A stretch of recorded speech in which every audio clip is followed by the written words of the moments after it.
Bismillahirrahmanirrahim. Assalamualaikum warahmatullahi wabarakatuh. Selamat pagi anak-anak. Ketemu lagi dengan Bapak di pelajaran matematika. Anak-anak, pekan kemarin kita sudah melaksanakan penilaian tengah semester. Nah, pekan ini kita sudah mulai kembali pembelajaran dan semoga anak-anak bisa mengikuti pembelajaran dengan baik. Baik anak-anak, sebelum kita masuk ke dalam sebuah materi, alangkah baiknya mari sama-sama kita awali pembelajaran kita pagi hari ini dengan mengucap kalimat basmalah. Bismillahirrahmanirrahim. Baik anak-anak, hari ini kita sudah masuk di bab ketiga, yaitu tentang KPK dan FPB. Nah, dalam kesempatan kali ini kita masuk di materi pertama, yaitu tentang kelipatan dan faktor bilangan. Apa itu kelipatan dan faktor bilangan? Nanti kita bahas ya. Baik, sudah bisa dimulai? Anak-anak, silakan siapkan alat tulisnya maupun bukunya ya, agar ketika nanti ada yang harus kalian catat, harus dicatat, bisa langsung kalian catat. Baik anak-anak, sudah siap? Kita masuk ke slide berikutnya ya. Baik anak-anak, kita masuk ke dalam materi. A. Kelipatan dan faktor bilangan.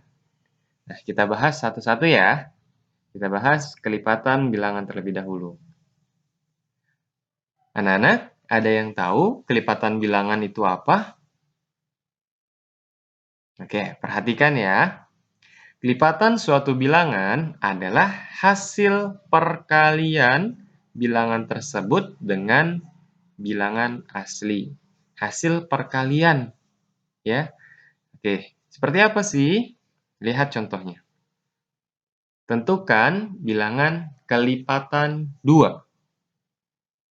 1 dikali 2 sama dengan 2. Lalu selanjutnya 2 dikali 2 sama dengan 2 ditambah 2 sama dengan 4. Nah, 3 dikali 2 sama dengan 2 ditambah 2 ditambah 2. Atau bisa dikatakan 2-nya ada 3 biasanya disebut seperti itu. Jadi 2 ditambah 2 ditambah 2 sama dengan 6. 4 dikali 2, 2 berarti 2-nya ada 4 ya. 2 ditambah 2 ditambah 2 ditambah 2 sama dengan 8. Nah, jadi mana yang dikatakan kelipatan 2? Adalah hasil dari perkalian. Mana hasil perkalian? Adalah 2, 4, 6, dan 8.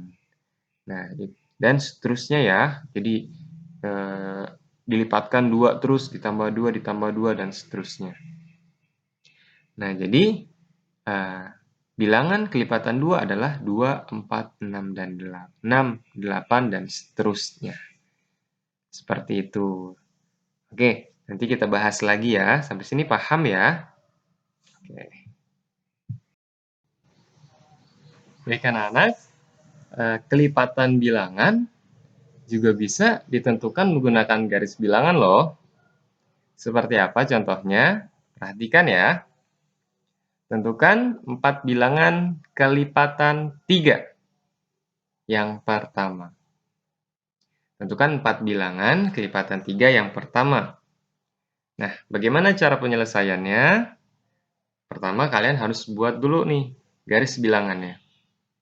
Setelah itu, kalian tentukan angkanya di bawah garis bilangan 0 sampai 12 atau seterusnya.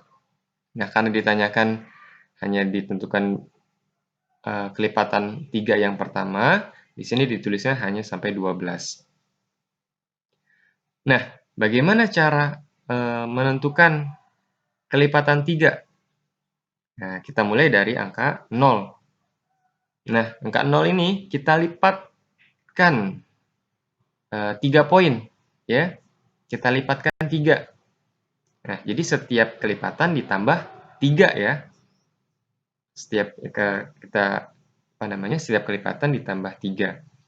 Perhatikan perhatikan panahnya. Baik, 0, 1, 2, 3.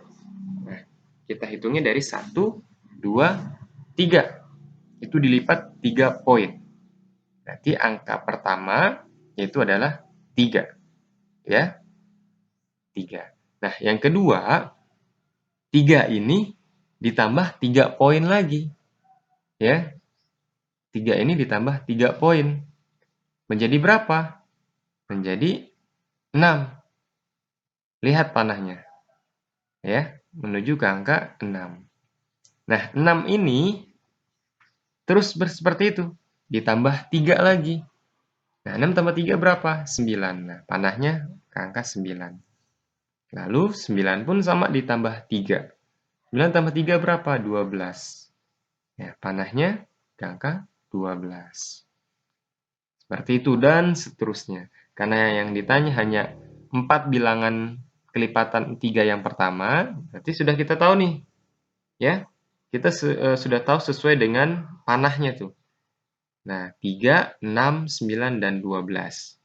Jadi, bisa dikatakan 1 dikali 3 sama dengan 3, terus 2 dikali 3 sama dengan 6, terus 3 dikali 3 sama dengan 9, 4 dikali 3 sama dengan 12.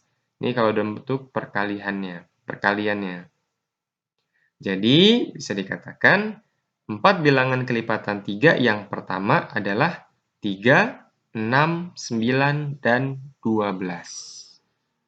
Oke, anak-anak, paham ya? Lebih mudah menggunakan cara sebelumnya apa menggunakan cara menggunakan garis bilangan? Ya, mungkin dua-duanya sama mudahnya, tinggal kalian yang mau menyelesaikan menggunakan cara yang mana. Seperti itu. Baik anak-anak, kita masuk ke pembahasan berikutnya. Kalau tadi kan kita membahas tentang kelipatan bilangan. Nah, sekarang kita masuk di faktor bilangan. Apa itu faktor bilangan? Faktor bilangan adalah semua bilangan yang dapat membagi habis. Jadi semua ya, semuanya yang penting dapat membagi habis bilangan tersebut. Ya, atau bilangan yang difaktorkan. Contohnya seperti apa? A. Tentukan faktor dari 10. Berarti kita harus membagi habis bilangan 10. Bagaimana caranya? Nah, di sini ada ada 2 cara. Yang pertama menggunakan cara pembagian, yang pertama menggunakan cara pembagian, yang kedua menggunakan cara tabel dengan mengalihkan. Ya, dengan perkalian. Oke, kita bahas cara pertama. 10 dibagi 1 sama dengan 10. Ya. Nah, kita habiskan lagi. 10 dibagi 2 sama dengan 5. Nah, kita habiskan lagi. 10 dibagi 5 sama dengan 2. Nah, masih ada lagi. 10 dibagi 10 sama dengan 1. Nah, sudah habis ya. Kalau sudah 1 tuh sudah habis. Berarti bisa dikatakan faktor dari 10 adalah 1, 2, 5, dan 10. Di sini menggunakan cara pembagian. Nah, kalau menggunakan cara tabel, nah ini lebih mudah nih, anak-anak. Ya, lebih mudah. Perhatikan, angka 10-nya kita taruh di kolom pertama, kolom yang paling atas. Nah, kolom yang kedua kita tulis kalinya, tanda perkalian. Lalu kolom berikutnya di situ dibagi 2 kolom. Ya. 1, 2, 5, 10. Oke, cara gini. 1 dikali berapa bisa menghasilkan 10? Nah, kita tulis bilangan yang paling kecil dulu ya. 1, paling kecil dulu. 1 dikali berapa bisa menghasilkan 10? 1 dikali 10. 10-nya ditulis di samping. Lalu, selanjutnya 2. Ya, bilangan terkecil. Selanjutnya adalah 2. 2 dikali berapa bisa menghasilkan 10? Ternyata 2 dikali 5. Ya, 2 dikali 5 sama dengan 10. Terus ada lagi nggak? Sudah tidak ada lagi ya. Hanya saja mengulang 5 lagi. 5 dikali 2. Nah, tapi itu tidak perlu karena sudah ada angka 5-nya di samping.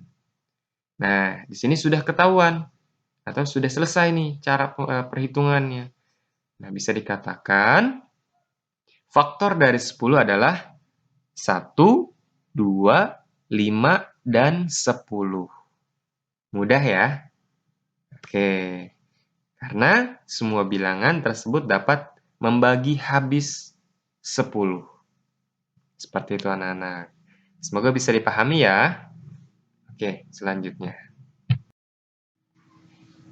Oke anak-anak, kita masuk ke contoh soal yang kedua atau yang B. Tentukan faktor dari 24. Penyelesaiannya, nah ini menggunakan cara pembagian nih. Caranya lumayan panjang ya. Menyusun ke bawah sampai 24 ini sudah tidak bisa dibagi kembali. Ya, tuh ada 24 dibagi 1 sama dengan 24, 24 dibagi 2 sama dengan 12, 24 dibagi 3 sama dengan 8, 24 dibagi 4 sama dengan 6, 24 dibagi 6 sama dengan 4, ini dibalik lagi ya.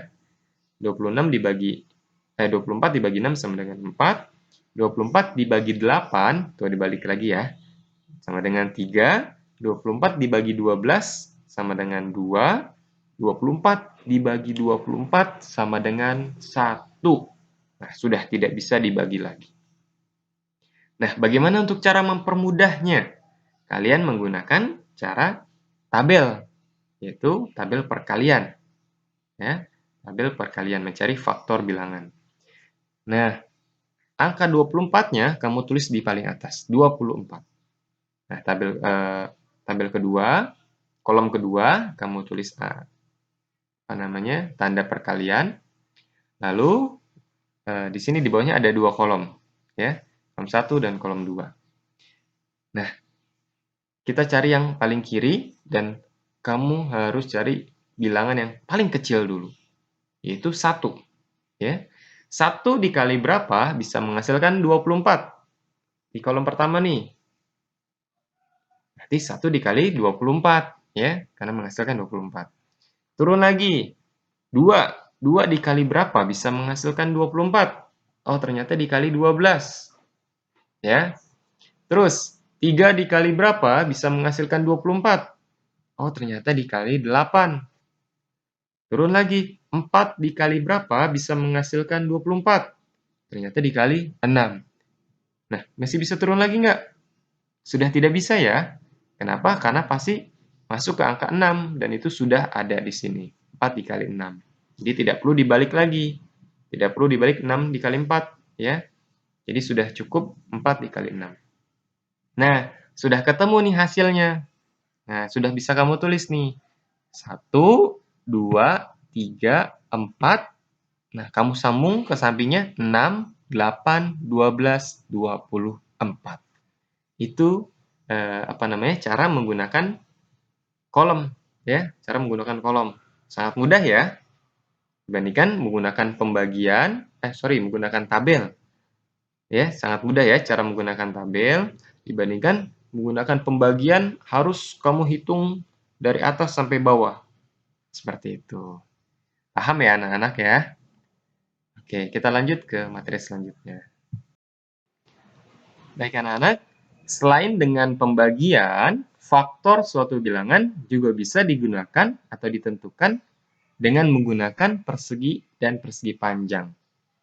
Contohnya seperti apa? Nih, perhatikan ya. Berapa banyak cara untuk membuat persegi panjang dengan menggunakan 12 persegi satuan? Nah, di sini ada 12 persegi satuan nih ya. Tuh, sudah dibagi, masing-masing dibagi, ada 12 persegi satuan. Lihat nomor satu, paling bawah dulu nih. Ya, gambar yang paling di bawah, gambar paling bawah. Nah, di sini hanya ada satu ya, satu susun ya, hanya ada satu susun, hanya dia memanjang, persegi satuannya memanjang sampai 12 ya. Jadi bisa dikatakan 1 dikali 12 sama dengan 12. Seperti itu. Nah, dirampungkan lagi nih. Lihat yang kedua. Nah, dibuat dua susun. Ya, dibuat dua susun ke bawah. Lalu kolomnya, sampingnya itu karena sudah disusun ke bawah berarti dibagi dua ya. Dibagi dua nih, dibagi dua susun. Setiap masing-masing susunnya ada berapa nih? Setiap di kolomnya ada berapa kolom nih penyampingnya? Ternyata hanya ada 6 kolom. Tapi keseluruhan persegi satuannya ada 12. Berarti 2 dikali 6 sama dengan 12. Nah, ada lagi. Dirampungkan lagi, disusun menjadi 3. Ya, menjadi 3 nih. Lalu kolomnya karena sudah disusun ke bawah jadi 3. Nah, kolomnya yang atas tinggal 4. Seperti itu. Tetapi di dalam persegi satuan di situ itu ada 12 persegi satuan. Jadi sama saja 3 dikali 4 sama dengan 12. Itu ya, ini cara menggunakan persegi dan persegi panjang. Persegi atau persegi panjang. Tinggal anak-anak tinggal anak-anak mau menggunakan cara yang seperti apa. Cara yang lebih mudah yang mana itu tinggal kalian yang menentukan. Baik, mungkin itu saja pertemuan kita pada hari ini. Semoga apa yang Bapak sampaikan dapat anak-anak pahami. Namun apabila ada kata-kata Bapak yang mungkin sulit dipahami, boleh anak-anak tanyakan di kolom komentar. Terima kasih dari Bapak akhiri. Assalamualaikum warahmatullahi wabarakatuh.